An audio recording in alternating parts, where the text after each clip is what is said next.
Without objection, the chair may declare a recess at any time. I recognize myself for the purpose of making an opening statement. Good morning and welcome to today's hearing. I would like to begin by showing a video of what Doge is all about.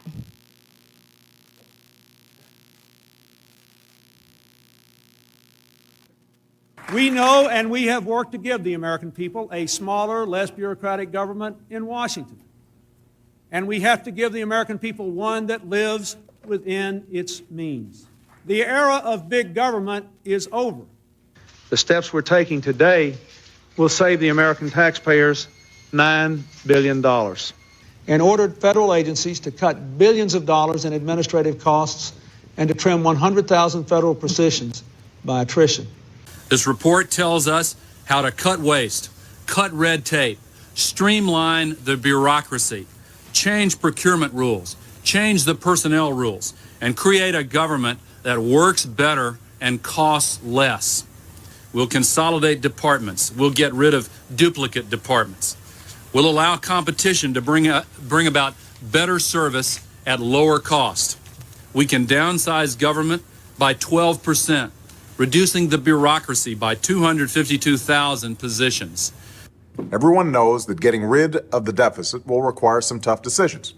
And that includes cutting back on billions of dollars in programs that a lot of people care about. But what should be easy is getting rid of the pointless waste and stupid spending that doesn't benefit anybody. You're paying for thousands of buildings all across the country no one uses.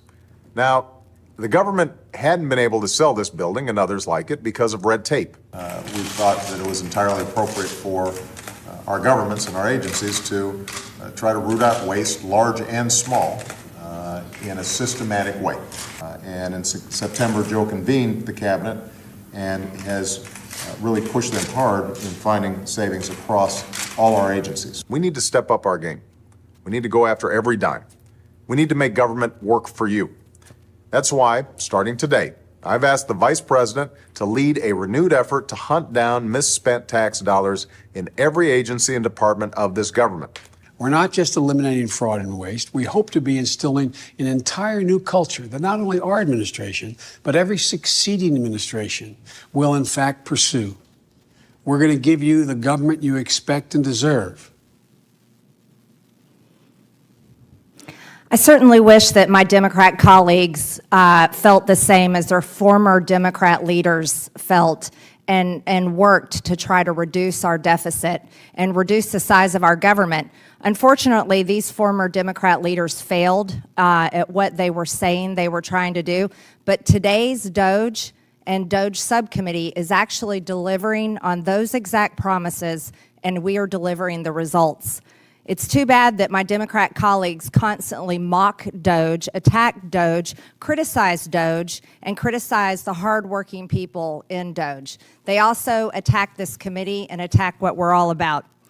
But that's today's Democrat Party. They're for big government, big spending, and doing nothing for the American people. They're America last.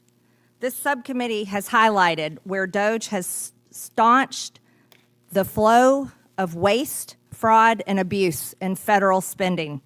Doge drove the administration to turn off the spending faucet that was pouring out billions of dollars to corrupt anti-American NGOs, to illegal DEI programs, and to a vast array of wasteful, unnecessary federal grants, contracts, leases, and personnel. President Trump drove this massive effort by creating Doge via executive order on Inauguration Day.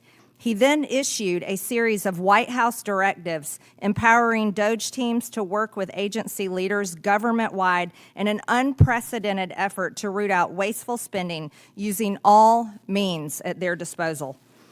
And that effort has borne fruit.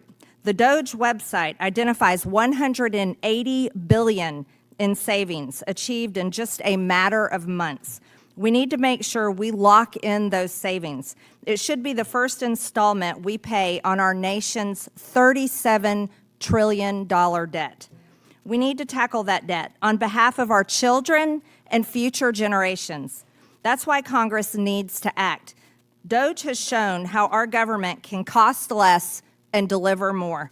It's shown how we can turn off the faucet. It's shown we don't need to spend all the dollars that Congress appropriated for this year. Congress can reverse that unnecessary spending by rescinding dollars it's appropriated. That's why the administration recently sent a $9 billion rescission request to Congress. By the way, you just saw Democrats on that video talking about saving $9 billion. Republicans just delivered on that. It would prevent dollars, our $9 billion rescission would prevent dollars from going to corrupt international organizations, to woke NGOs, to NPR, and to PBS.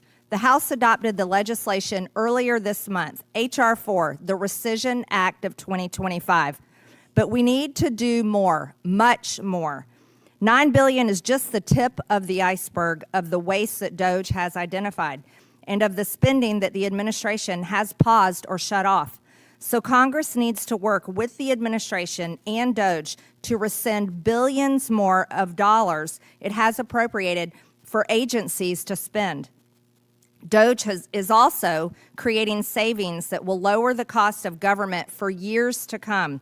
For instance, the administration is right-sizing the federal bureaucracy by eliminating several 100,000 staff positions. That reduces discretionary spending costs for the next year and every future year by tens of billions of dollars. So we need to adjust those levels of new appropriations to align with the streamlined government Doge is creating. That's why the president proposed last month, when he submitted to Congress a budget for next year that reduces non-discretionary spending by $163 billion. If we lower the spending baseline in that way, we can save $2 trillion in that portion of the budget over the coming decade. We need to lock in Doge savings for the taxpayers, and we should also be thinking about locking in the Doge process that has produced these savings. Doge has attracted enemies because it's taken on Washington's culture of spending and the money laundering schemes that have been embedded in this institution. We should make that a permanent battle. We should institutionalize the battle against waste, fraud, and abuse in government.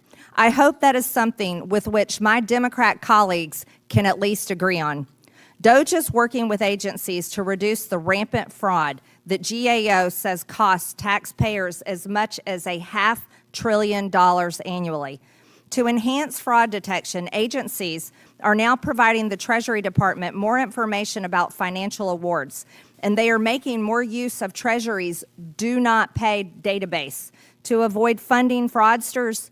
Doge is also lowering the barriers that prevent agencies from sharing data to identify duplicate awardees. What's more, Doge has pioneered what the president calls radical transparency concerning wasteful spending. The Doge website and individual federal agency sites continually update for public view the specific grants, contracts, leases, and other payments that they are flagging for termination. This is how you change the culture of spending. And with that, I yield to Ranking Member Stansbury for her opening statement. All right. Well, good morning, everyone. Welcome to the Doge